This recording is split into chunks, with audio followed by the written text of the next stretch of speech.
Mimi is in St. Paul listening on KTNF. Hey, Mike. Hi.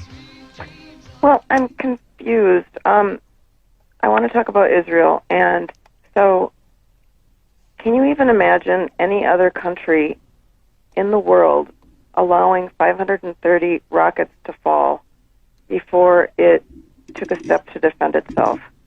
And then hearing the last segment, you guys were talking about not wanting to help fund the Iron Dome. The Iron Dome isn't just to protect Israelis.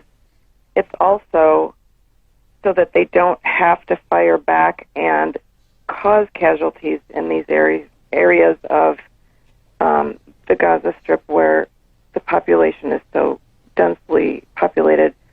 I just don't know. Tell me what you think would be an acceptable... When are the Israelis supposed to defend themselves? How can they do that? Well, wait a second, Mimi. Let me just turn it around and ask you something. You are a family.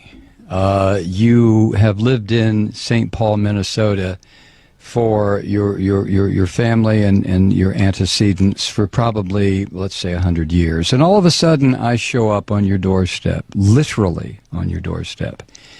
And I say to you, Mimi, get out of this house. This is my house. Let me tell you why it's my house. It's my house because my religion says it's my house. Now get out. Now, I happen to be standing on your doorstep with a gun pointed at your head and at Wait, your... who are you? No. Hold on. No. I listen to you. You okay, listen to me. I don't know which side you're talking for, but okay. All right, Mimi, I'm going to put you on hold so you can go ahead and interrupt if you want to.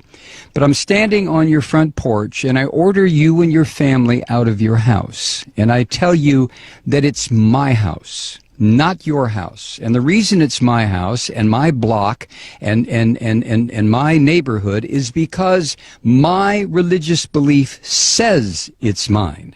And you sit there and you say, well, no. What are you talking about? We've been here 100 years. I'm sorry. Get out, Mimi. So you leave. And the reason you leave is because you know if you don't, I'm going to blow up your house and probably blow up your family. So you leave and you move down the street.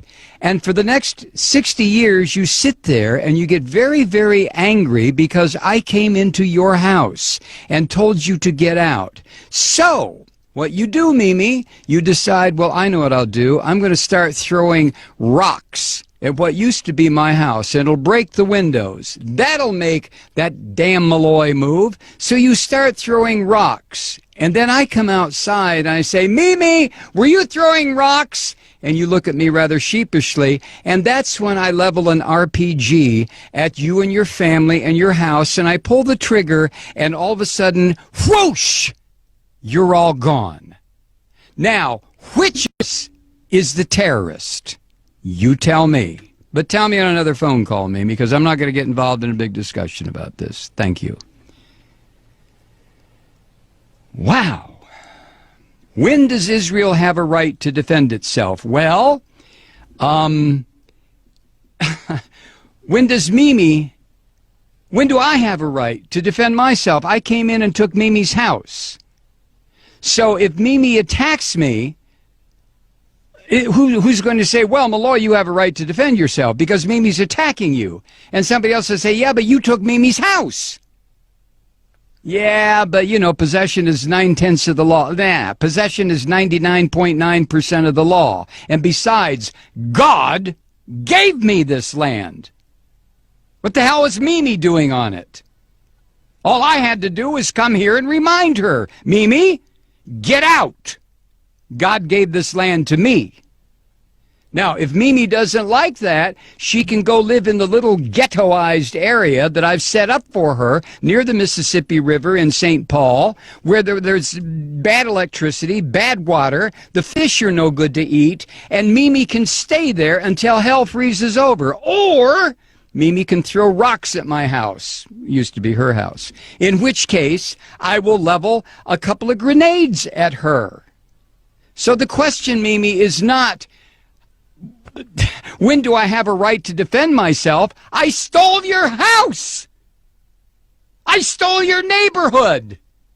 I stole your friend's house. I stole your friend's house. I stole the corner grocery store. I took it all.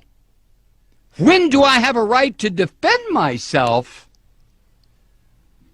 You have to be kidding. You have to be kidding. Let me recommend a book for you, Mimi. It was written by Rabbi Meir Kahana. The title is They Must Go. Read it and call me back.